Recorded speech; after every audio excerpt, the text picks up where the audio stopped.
Bonsoir à tous, bienvenue à ce flash d'information. Le président Alassane Ouattara a échangé ce mardi avec le ministre délégué auprès du ministre des Affaires étrangères du Gabon. Au cœur de la rencontre, le renforcement de la coopération Côte d'Ivoire-Japon, notamment en matière économique, et les réformes en cours ou à opérer au sein du Conseil de sécurité de l'ONU, organe dans lequel la Côte d'Ivoire va siéger en tant que membre non permanent dès l'année prochaine. Viviane Aïmé. Élu membre non permanent du Conseil de sécurité de l'ONU pour la période 2018-2019, la Côte d'Ivoire aura son mot à dire dans les processus de règlement des différents conflits qui agitent le monde. C'est en grande partie la raison pour laquelle le ministre délégué auprès du ministre des Affaires étrangères du Japon est venu ce mardi auprès du chef de l'État ivoirien, le président Alassane Ouattara, pour évoquer le conflit qui oppose son pays, le Japon, à la Corée du Nord en raison des tirs de missiles balistiques de la Corée du Nord au-dessus du territoire du Japon.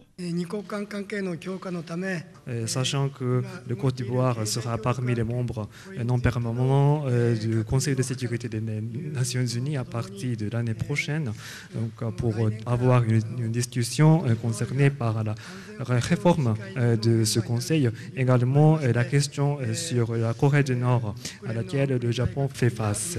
Et donc j'ai connu une discussion très fructueuse et constructive avec M. le Président. Le ministre délégué auprès du ministre des Affaires étrangères du Japon a par ailleurs ajouté que les questions de coopération entre son pays et la Côte d'Ivoire ont été aussi évoquées. Les lauréats de la 4e édition du prix Alassane Ouattara pour l'émergence sont connus depuis ce mardi. Les lauréats, 40 jeunes au total, ont reçu chacun un chèque de 5 millions de francs CFA pour le financement de leur projet.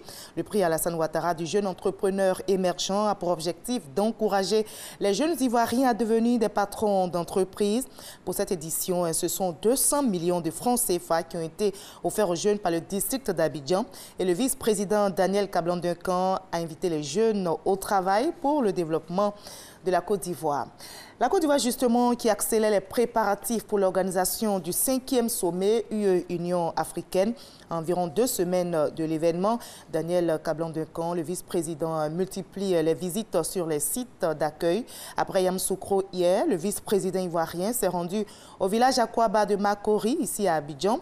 L'objectif est le même, s'assurer que le site sera opérationnel pour le sommet.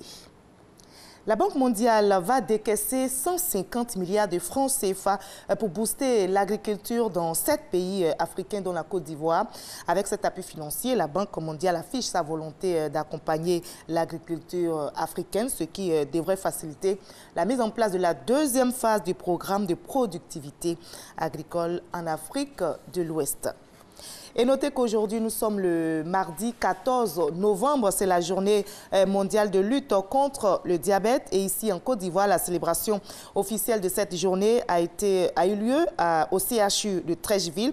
Cette journée, comme vous le voyez, a été marquée par des séances gratuites de dépistage.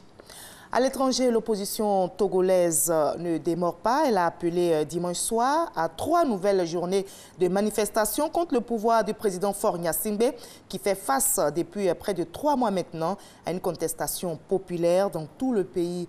Et malgré la déclaration du président Faure Gnassingbé le vendredi dernier, qui accuse cette opposition d'être responsable des violences occasionnant donc les manifestations dans le pays, la coalition des 14 partis de l'opposition continue d'appeler ses partisans dans les rues contre le pouvoir.